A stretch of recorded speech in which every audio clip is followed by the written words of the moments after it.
As usual, let us start our Dhamma talk by saying Namo Tassa 3 times. Namo Tassa Bhagavato Arahato Sama Sambuddhassa. Namo Tassa Bhagavato Arahato Sama Sambuddhassa. Namo Tassa Bhagavato Arahato Sama Sambuddhassa.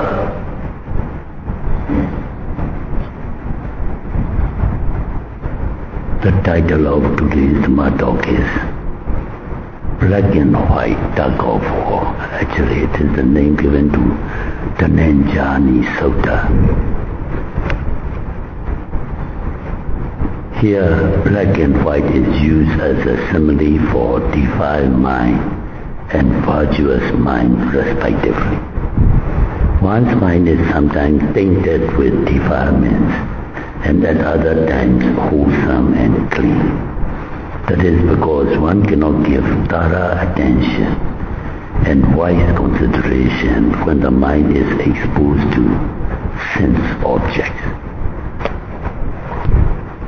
Wrongful observation for the objects create mental defilements, and correct speculation of the objects and their true nature will produce wholesome and clean mind. Defiled mind is the basic cause of unwholesome deeds, and wholesome mind is the motivating factor for all meritorious acts. Another important influencing factor is the Appamada Dharma, or mindfulness. Now let us study the Lord Buddha's admonishment of Dhananjani Sutta so as to enable us to understand the different tendencies and attitudes of one who has properly developed mindfulness and the other who has not. Over 2,500 years ago, during the time of our Lord Buddha, there lived in Rajagaha, the capital of a state in India, one Brahmin lady named Dhananjani and Bharadwaja Brahmin as husband and wife. Though the husband was the close associate of the Mecha deity ascetics, whereas the wife was the noble devotee of our Lord Buddha. One day, the husband has invited his Mecha deity associates to his house for lunch. He forewarned his wife not to utter any word of reverence for the Lord Buddha, as it was her custom to do so whenever she met any trivial mishap, lest it might irritate his guests. On the day of the feast, while they were serving the meal to those guests, the wife tripped and fell. She quickly got up, folded her hands towards the direction of our Lord Buddha's Jetavana monastery and Savatthi, and she paid obeisance by uttering Namo Tassa Bhagavato Arahato Sama Sambuddhassa.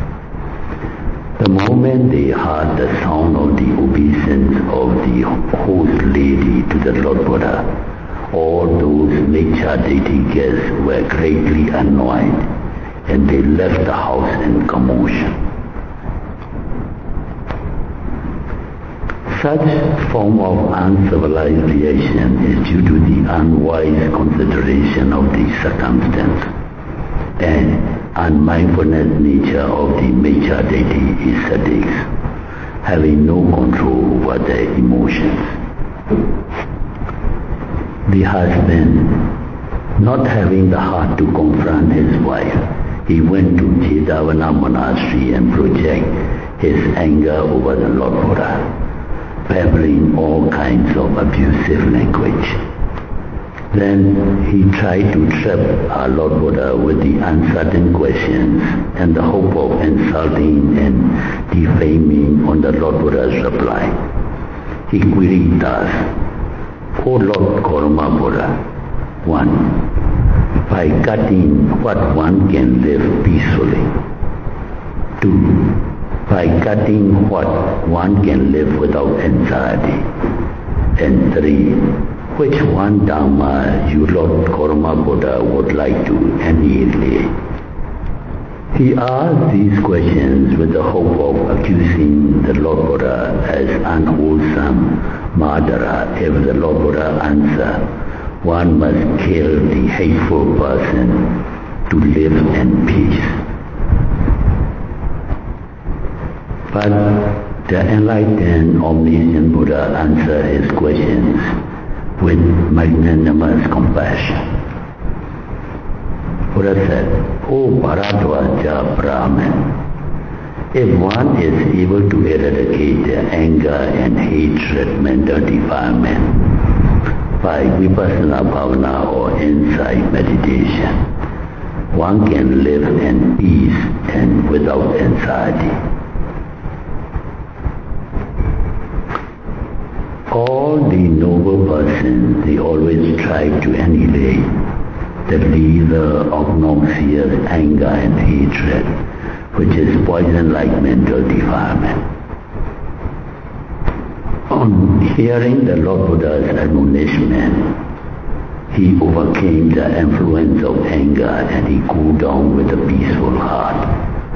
He contemplated on the pleasantness and tranquility and attained the insight wisdom, thereby cleansing all the mental defilements, and he became an arhat.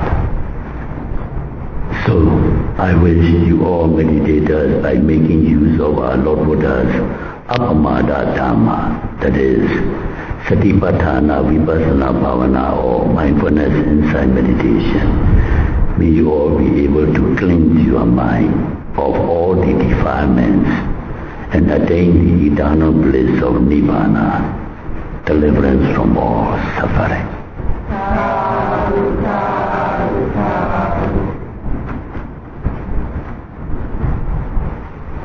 If no question, let me make a little bit comment on this, the talk, because to give more time for questions, we just briefly mention the discourse. Actually, this lady, Dhananjani, Brahmin lady is, I have mentioned as a noble disciple of our Lord Buddha. Noble means she has attained the first enlightenment of Sotapaddi Megaphala, and she's a Sotapanna.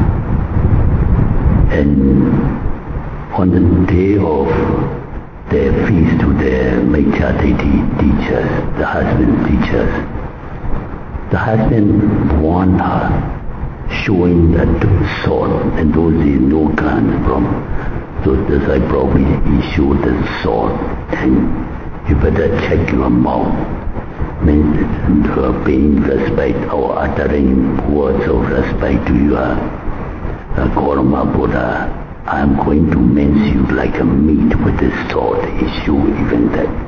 So meaning the husband is threatening her with life and death. And she didn't care.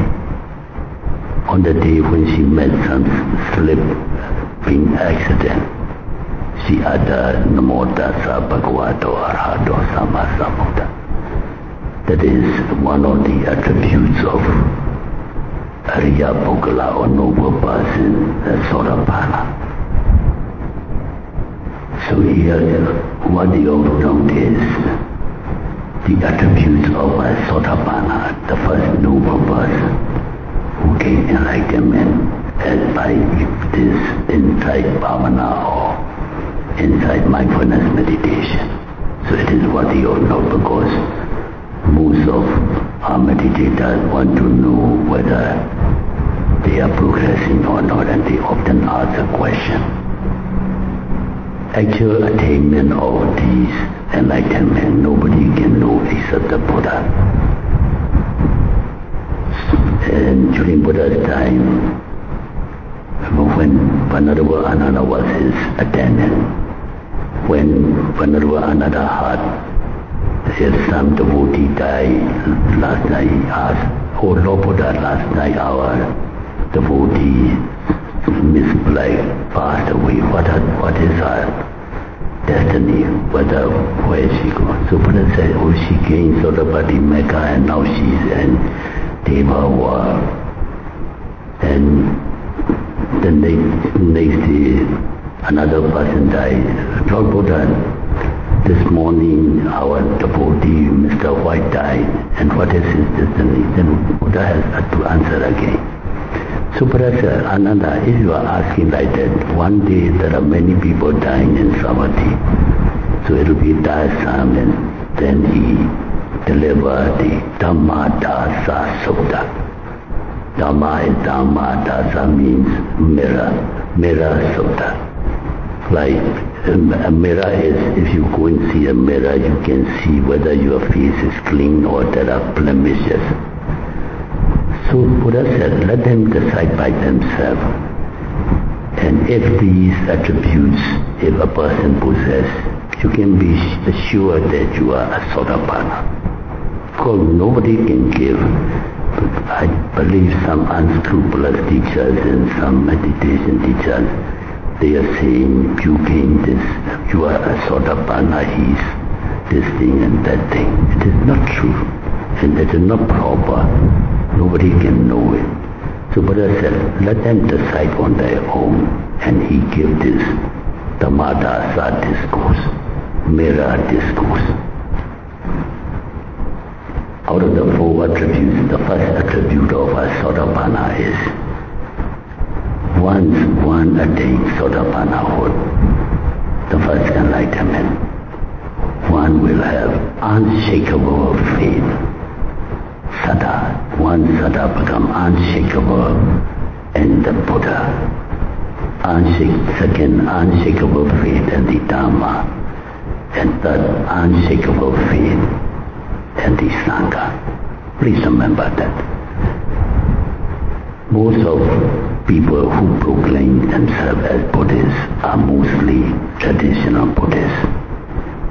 Because mostly it is our family tradition, and because the parents influence and parents teach from young, like our devotees bringing their children here, making them say sadhu sadhu or bowing down. They may not understand the action or these are called traditional Buddhists. Once you attain the supramundane Dhamma of Sotapati Metta, path and fruition knowledge, then your faith becomes unshakable. Even at the risk of their life. This husband, the commentary says he is a very violent and ferocious, very short-tempered, full of anger, and he meant when it is not a pretension. He seriously threatened the wife, "I'm going to mince you like a meat if you utter some words of reverence to the Buddha." And she didn't care. Kill it. Care or not is your action.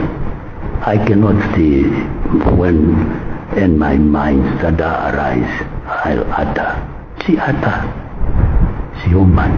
And that kind of faith, even at the risk of life, one is unshakable, and one's confidence of faith in Buddha, Dhamma and Sangha, three attributes. Many people who claim Buddhists, as I said, are traditional Buddhists, is evidence. When circumstances arise, they change their faith. Like young persons falling in love and when entangled in marriage, and they discard this Buddhism, the so-called Buddhist, and take up another religion, or some financial problems or some problem. and they change, they easily change. And if they couldn't listen the talks, and if the person talks well, then they can change. But this kind of unshakable Saddha is we call Adhikama Saddha. It is real and true Paramatha confidence. They can never change. Commentary give example like a person is suffering from illness and he consults a physician, and when his suffering is relieved by the treatment given by that physician, he has full confidence in that physician. Even if a person said the physician treating you is not a true physician, he's a quack, he won't believe, for he is getting the benefit of relief from the suffering. So also a person who gains enlightenment, penetrating the Four Noble Truth and realizing the freedom from suffering and eternal bliss of Nibbana, become his confidence and this triple gem become unshakable. No circumstances can change him. As you all know, Buddhism is the only religion in the whole world. We don't see conversions. Buddha just taught what is truth. Dhamma means truth.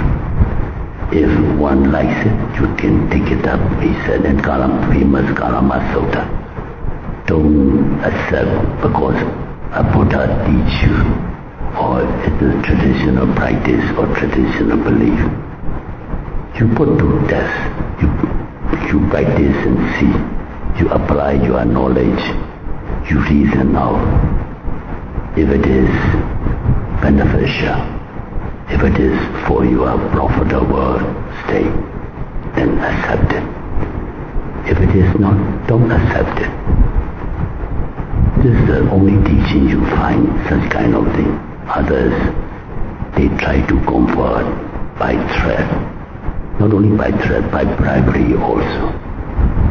Like they incorporated their rules in this social marriages, or they support poor people by financial and material support, and they try to convert to their religion. Not in Buddhism. Buddha just talk about the truth. When he sent his disciples for Dhamma-duta, meaning to propagate Dhamma, he said, you go out for the welfare, for the prosperity, for the comfort and security of all people, and for the attainment of perpetual happiness. He said that way, not to convert them.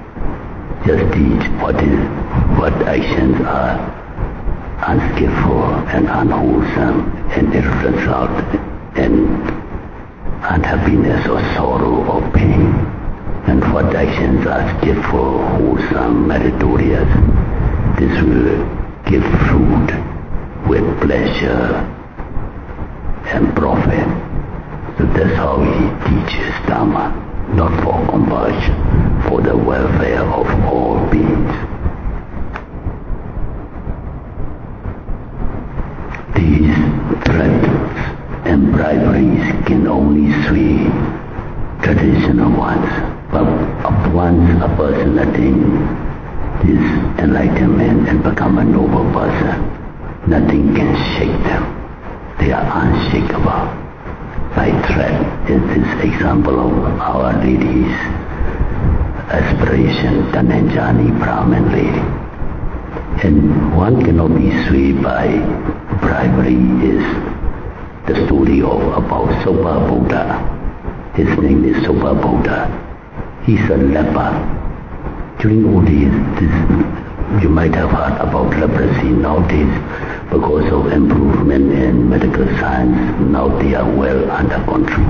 Previously it is rampant, and it is not instantaneously killing, but it is debilitating, disabling, disfiguring disease.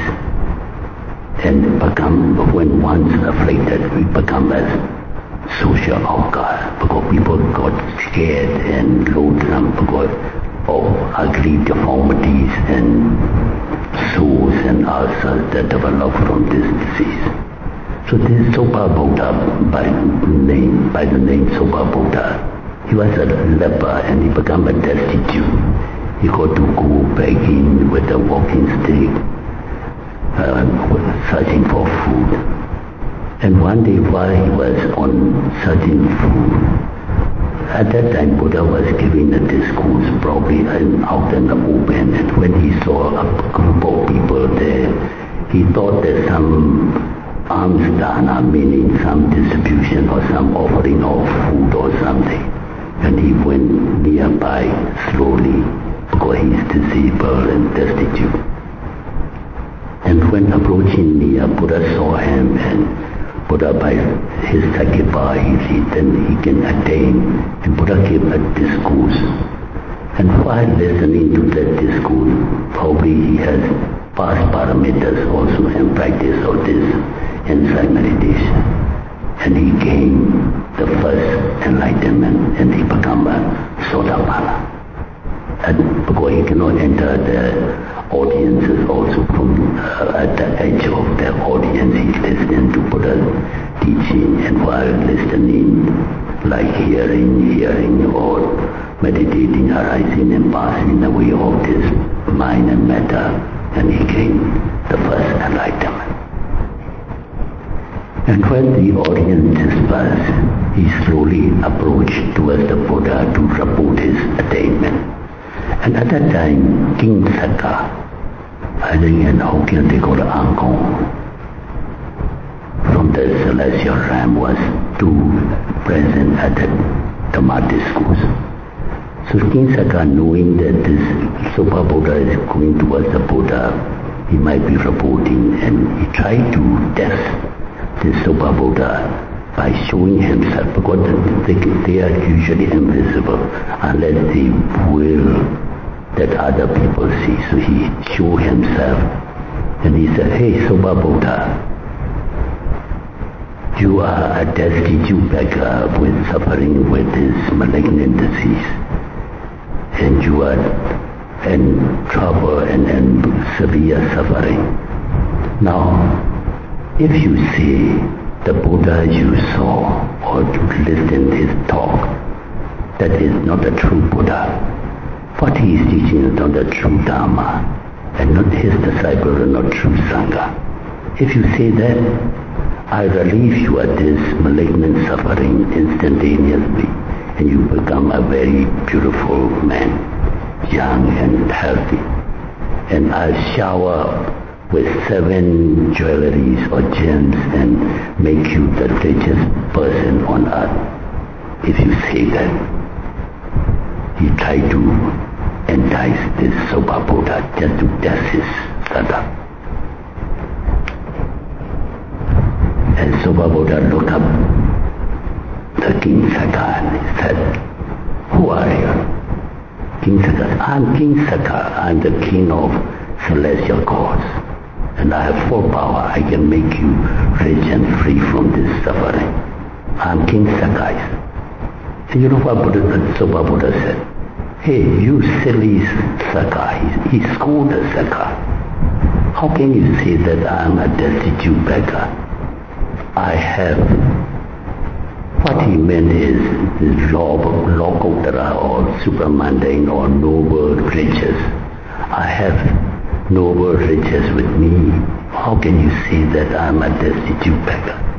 Meaning, because he attained Sotapanna, he was automatically endowed with 7 noble qualities of Saddha or confidence, Sila or moral virtue, Saddha, Sila, Sutta or knowledge, Jaga, generosity, and Panya or wisdom. Wisdom, he gained this supramundane wisdom or path and fruition knowledge of the first enlightenment. Then Hiri and Ottappa is moral shame and moral fear to do unwholesome things. Your material riches you offer are all impermanent. One day it can be lost, and one day either these riches will have to leave me or I have to leave them and follow the death. I have supreme noble treasures with me. How can you tell me call me a destitute beggar? He even scold back the Sutta. So that is the evidence. When one becomes a noble person, one's Sutta cannot be shaken by threat or by bribery. So when a person has unshakable faith, unshakable by anyone or by any means, and this Sama Sambuddha, Supreme Buddha with 9 cardinal virtues, and the Dharma is teaching with 6 cardinal virtues, and his noble Arya Sangha with 9 cardinal virtues. With these 3 attributes, one can be assured that one has attained this Sotapati Mega and partner fruition, and become a Sotapan. Then the 4th attribute of Sotapanna is that person, noble person, will observe 5 precepts to the letter, even at the risk of life or anything. No one can make him transgress these 5 precepts. Though it is 5, it is praised in our Buddha's teaching as Ariya Gandha Sila, meaning the noble persons, they adore, they cherish these 5 precepts.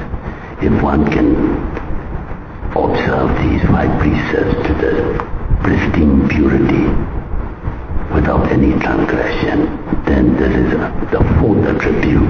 One can ascertain oneself as a Sotapan. I can cite many examples, just one. During Buddha's time in Kausambi in India, there is a king Udena.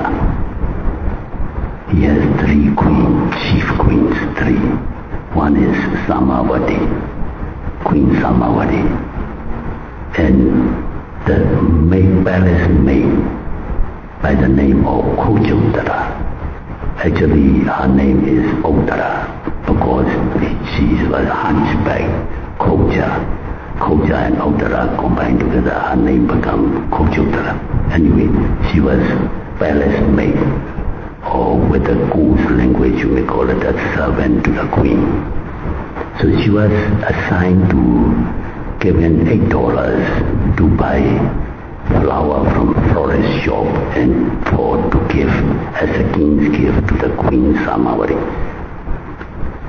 And out of that $8 she received to buy flower, she sent half $4 to her pocket for herself, and she buy only $4 worth of flower and she offered to the queen.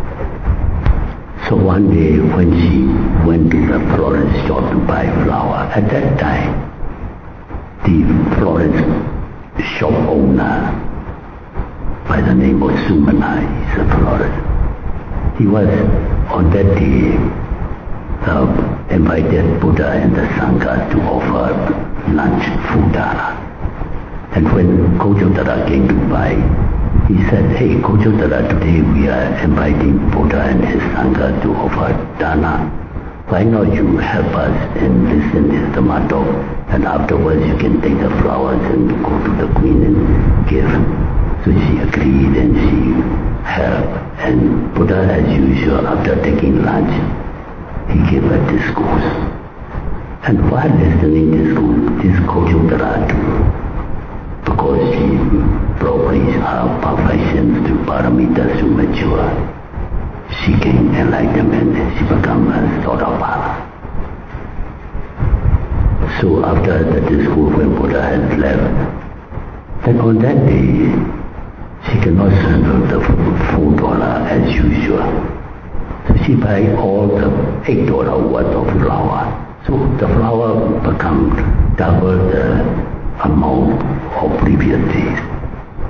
And when she arrived at the palace, and when she offered the flour, the queen was curious, seeing, hey, Kochotara, what today the king is so good-hearted, giving you twice the amount of money to buy flour. Why so much?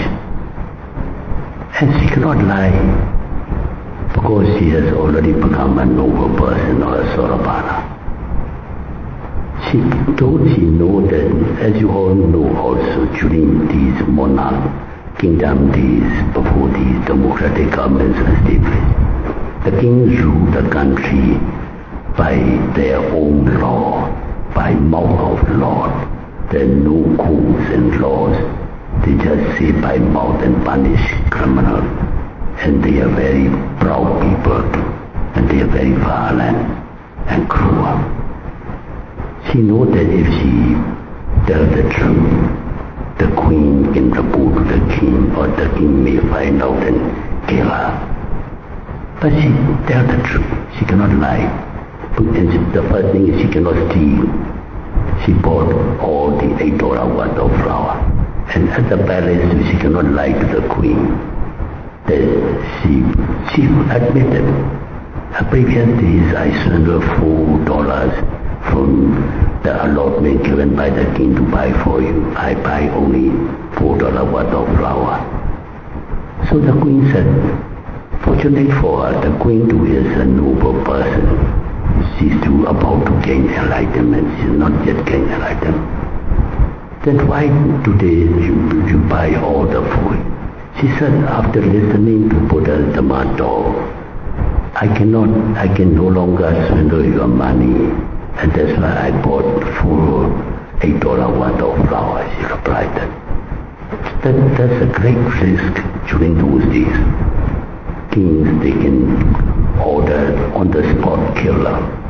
They just kill people just as if a live flies or insects. And the queen asked her, requested her to share the Dhamma knowledge she gained from the Buddha, and just to cut short, Kojutara related this Dhamma discourse she heard from Buddha. And by listening to that talk delivered by this Kojutara, the Queen Samavati to become a Sotapanna, and if she to become a noble person. And that chief queen Magandia, bearing grudge on our Lord Buddha and having jealousy to this queen Samavati, she plotted to eliminate Samavati from this palace. So she slandered to the queen Udena by offering 3 live chickens to send to Samavati and to cook curry for the king. She purposely made it. And when Samavati refused so that the king got angry and to kill the queen, she made this strategy or the plot. Then she sent alive 3 chickens to Samavati to kill and cook for the king's feed. And Samavati refused. I cannot kill a living being. Never mind if the king wants to kill me, let him kill. But the king was reasonable. He forgave her. So these are the examples of keeping one's moral purity even at the risk of life. So these are the 4 attributes of a Sotapanna. If one can be assured that one's Sada is unshakable about Buddha, about Dhamma, about Sangha, and if one is bent to preserving pristine purity of one's moral virtue, at least these 5 precepts, Buddha said one can be assured that one has attained the first enlightenment and become a noble Sotapanna.